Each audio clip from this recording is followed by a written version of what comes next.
So here we are, y'all. This week, a brand new program drops, the Spring Cleanup Program, featuring 5 new bosses, and it is a fantastic time to make a bunch of stubs. You'll be making out like a small market MLB owner.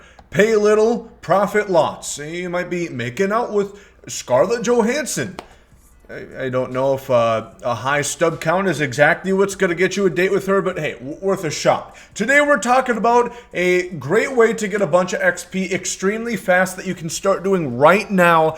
You can get these bosses before practically anyone else and sell them for tons of stubs. Even with as cheap as the face of the franchise cards are, like 10,000 stubs, there was a time where they actually went for over 100,000 per. So I imagine with 5 bosses, it's even going to be higher here. So this is a great way to make stubs. We're going to be talking about it. But leave a like down below, subscribe if you guys are new to the channel, as always. And yeah, let's go ahead and get into this one. So the new program is going to be structured the same way. 2 days. On Friday, there's a push the button stream, which we will be concurrently streaming at twitch.tv/GomesDaLegend.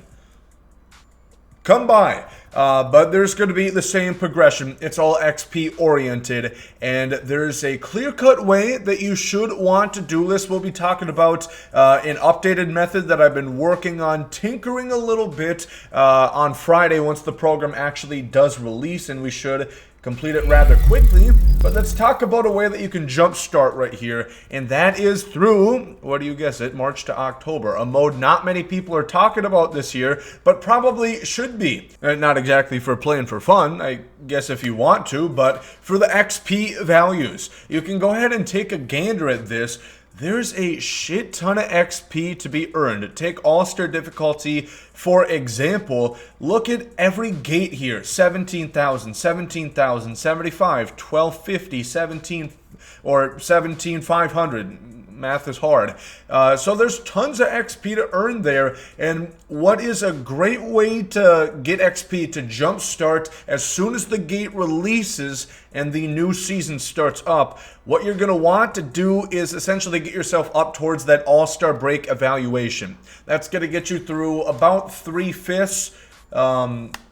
I don't know, what's another complicated fraction that's a little bit over 1/2? Because the All-Star break is about 90, 100 games into the season. It's not quite the halfway point. And that's 17,500 XP. And this is on All-Star difficulty. It can go lower if you are brand new to the game. But I think most experienced players are going to be pretty surefire of All-Star difficulty being able to achieve this. I don't think it's really worth the extra frustration. It's going to get 12,000 XP on Hall of Fame. You see the average earn rate right there, which I think is about as high as you can get, which again isn't difficult. I've never not gotten the most amount of XP. That is available in March to October. So let's go ahead and set one up right here and talk a little bit more about this. We did have a tip video in MLB The Show 20, which should relatively probably work still, because there hasn't been too many fundamental changes to this game mode. So again, I don't think there's really a difference here at all, because it's all based on one program. It's not like in the past where Team Affinity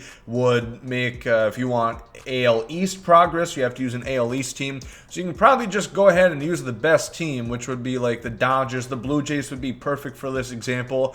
The Yankees, the Mets, you know, the top teams here, or at least so MLB The Show says. But we're going to pick the Blue Jays because why not? And All-Star difficulty, again, I think that's just the ideal one that you are going to want to use, because it gets you a pretty good XP rate.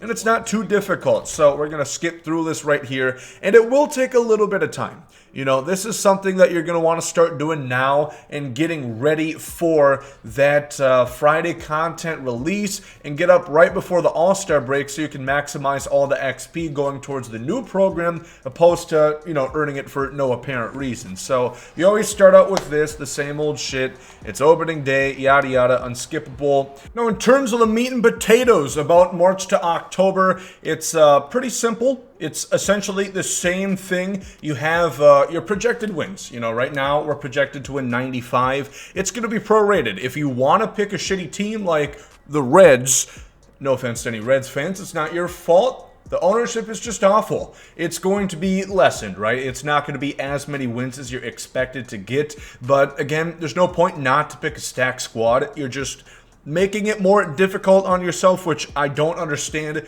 so don't do it. Pick a team like the Jays, pick one of the favorites, of course. It all stems around games that are simulated and your momentum. So we win this opening day game against the Orioles, and our momentum's going to go higher. That's going to lead us to more wins. And again, it's all based upon those gates, right? You know, making a good impression at the All-Star break. We're on good pace to hit our projected wins set at the beginning of the season based off difficulty in your team, of course, that were the favorites for the Blue Jays, and you're just going to earn more XP that way. So it's not too difficult. If you do find it is a little bit, you can lower the difficulty. You are going to get lessened reward rates, however, which maybe doesn't matter to you if it's just going to make it easier, because some people All-Star might be a bit challenging. You can get upgrades to your team. I highly recommend. Again, there's a pretty easy way to cheese this. If you do look at your team, you will have chances to make trades.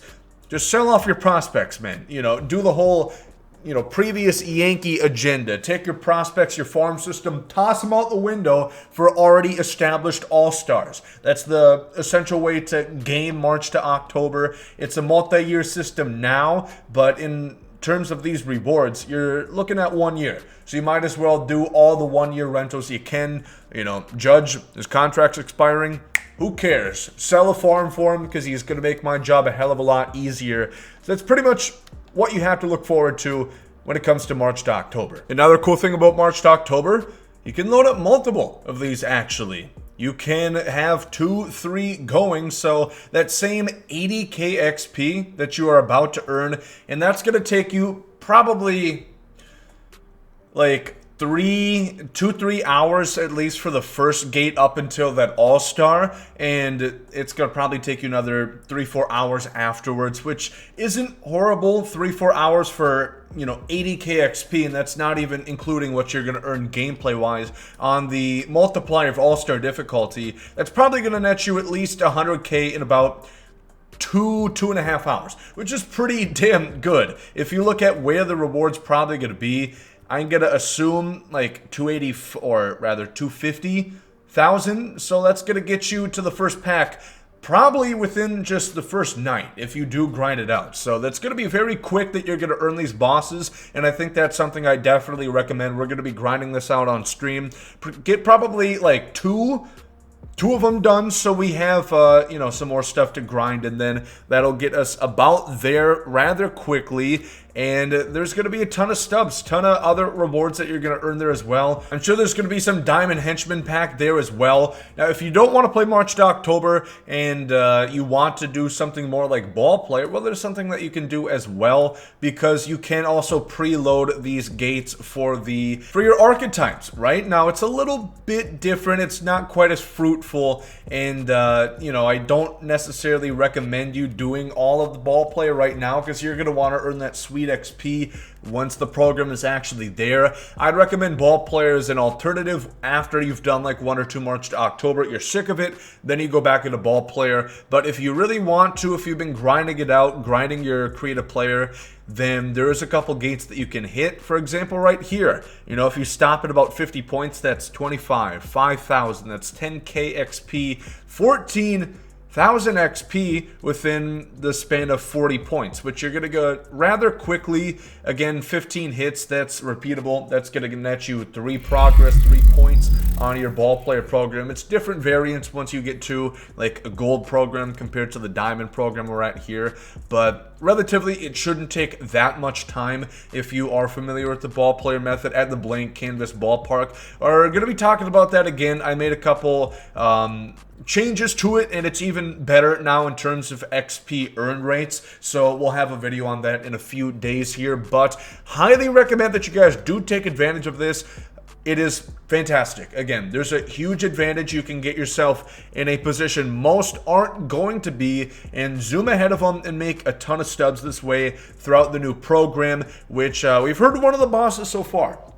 And we're going to hear another tonight. I'll make a video talking about our news for the week because there's a big drop, new ranked seasons, a lot of stuff, a lot of teasers that they have been bestowing on to us. But I think I'm going to wrap this one up here. Like I said, we're going to be doing this on stream. If you want to come by, I'll give you guys some tips if you're struggling with March to October as well. But leave a like if you guys did enjoy this one. Subscribe if you guys are new to the channel. And thank you all for watching. Hope you guys have a great day. There goes out. Yeet.